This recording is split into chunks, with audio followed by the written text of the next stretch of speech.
تنگی ہے رزق کی، کوئی وظیفہ بتائیں۔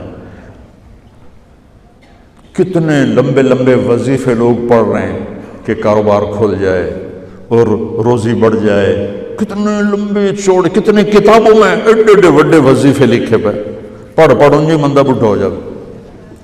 میں قربان جاؤں یا رسول اللہ آپ کی شفقتوں پر، آپ کی رحمتوں پر، سنو یہ کرو، میری بات نہیں ہے، میرے نبی کی بات۔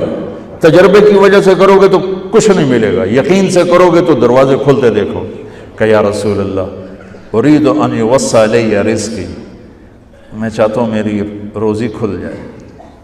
تو آپ نے کہا ادم علی الطہارہ یوسع علیک رزقک، تو باوضو رہا کر تیرا رزق کھل جائے۔ کوئی زور لگتا ہے وضو؟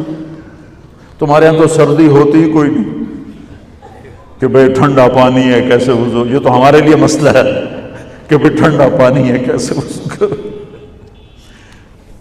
وہ ہمارے گاؤں کا مراسی مجھے مل گیا، میں نے کہا چل نماز پڑھے کہ نہیں جی میاں جی سردی بڑی نہ لے جاؤں، سردی بڑی، مراسیوں کو سردی زیادہ لگتی ہے۔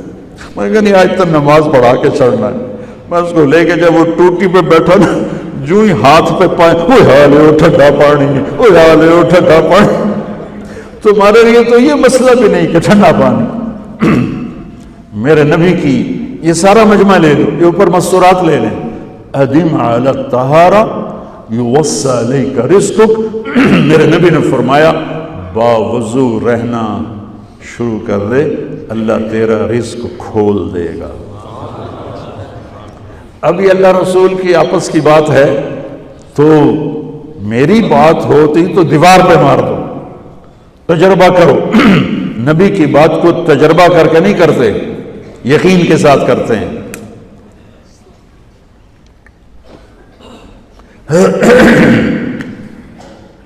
ادم علی الطہارہ یوسع علیک رزقک، باوضو رہا کر۔ اچھا باوضو رہنے کے اور فائدے، اللہ پیار کرتا ہے، شیطان ڈرتا ہے، اور وضو ہوگا تو نماز آپ ہی پڑھی جائے گی، چلو یار وضو ہے 4 فرض ہی پڑھ لگی۔ ایک دفعہ شیطان آیا ہمارے نبی سے ملنے، تو آپ نے اس سے پوچھا تیرے دشمن کتنے؟ کہنے لگا 15۔ آپ نے فرمایا کون کون ہے؟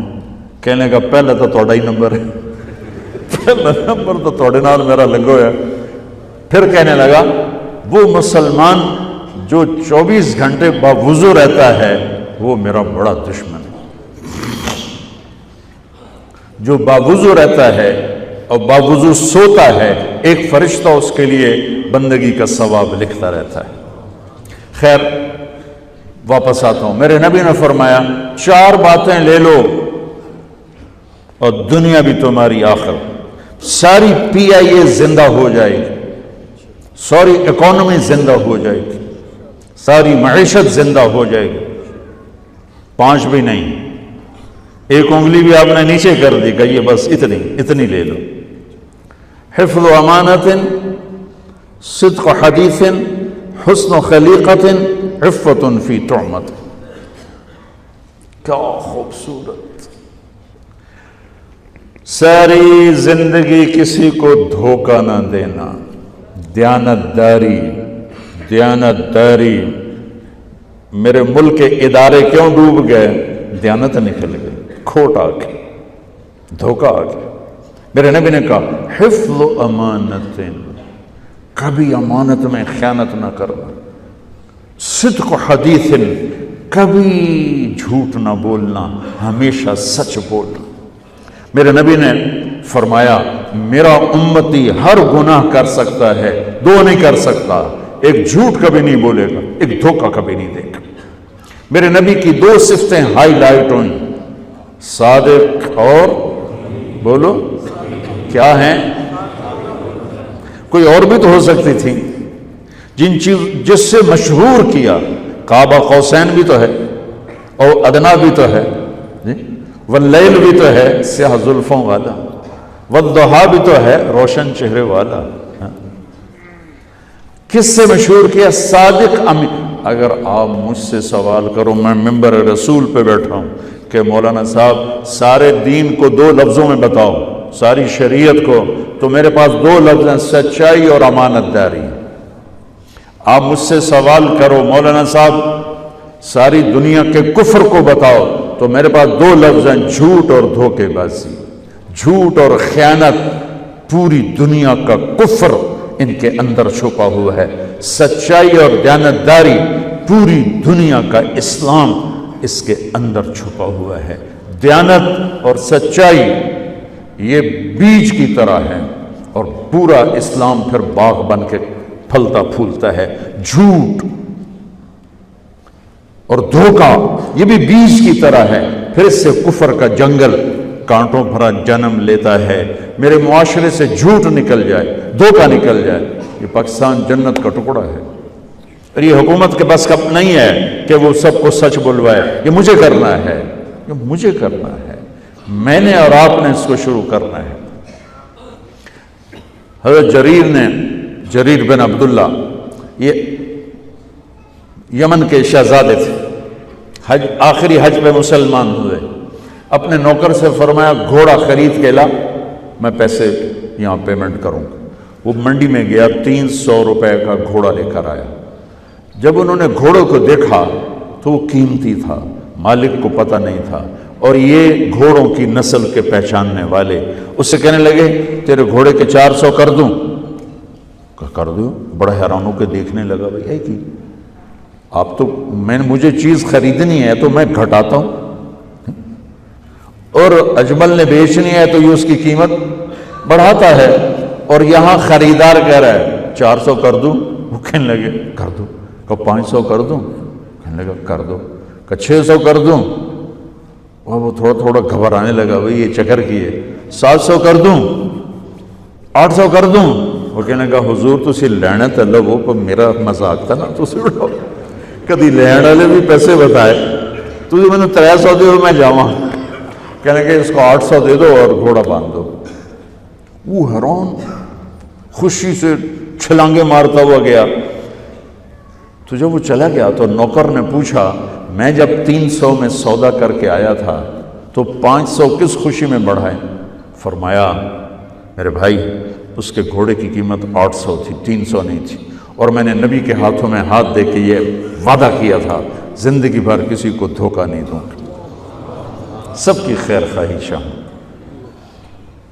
تو بھائیو میرے اداروں میں کس ٹیلنٹ کی کمی نہیں، صلاحیتوں کی کمی نہیں، دیانت کی کمی ہے، قوت عمل کی کمی نہیں، سچائی کی کمی ہے۔ حجاج بن یوسف ایک ظالم گورنر گزرا ہے، اس کے خلاف بغاوت ہوئی، وہ ناکام ہو گئی۔ تو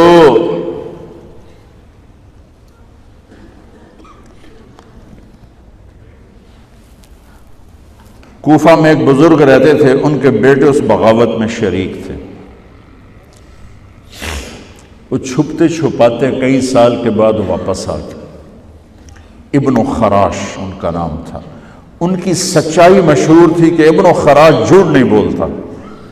حجاج کو پتہ چل گیا CID سے کہ آ گئے، تو اس نے کہا آج ابن خراش کا امتحان ہوگا۔